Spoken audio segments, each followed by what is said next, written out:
Hey, it's Brandon. Today we're going to take a look at Exodus chapter 32.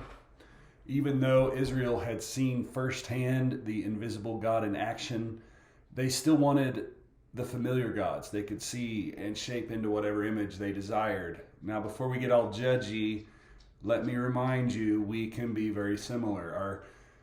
Our great temptation is still to shape God into our liking, to make him a convenient God that we choose to obey or ignore. And God responds in great anger when his mercy is trampled on. The gods we create blind us to the love that our God wants to shower on us. God cannot work in us when we elevate any person or anything above him. And I had to ask myself while reading this, are there any false gods in my life right now? And maybe that's a good question for all of us to ask as we meditate on this passage. And look at verse 4 and 5 for a sec. Two popular Egyptian gods of that day. This will be helpful to know, were named Hapi and Hathor. They were thought of as a bull and a heifer. The Canaanites around them, they also worshipped Baal, who was thought of as a bull. Baal was their sacred symbol of power and fertility and was closely connected to sexual immoral practices. No doubt the Israelites, fresh from Egypt, they would have found it quite natural to make a golden calf to represent the God that had just delivered them from their oppressors. They were weary of a God they couldn't see. They wanted something they could see, but in doing so, they were ignoring the command that God had just given them, which was that you shall not make for yourself an idol in the form of anything in heaven above or earth beneath or in waters below. See chapter 20, verse 4. Here's the thing. They may have thought they were worshiping the one true God.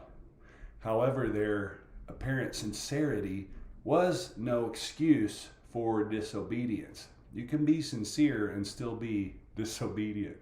So even if we do not make physical idols, we are guilty of trying to make God in our image, molding him to fit our expectations, desires, and circumstances.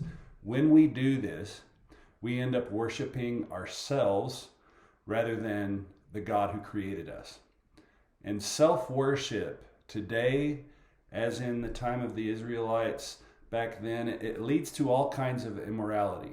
I mean, we live in a culture of self-care, speak my truth, self-love, self-actualizing, selfie posting, look at me, craziness. So my question is, what is your preferred image of God? Take a second, search your heart. What is my image of God? And then my second question is that image biblical? My third question is it adequate? Is it Christ, the cross, God, the Father, Spirit, Son? If it's not, perhaps something else has snuck in.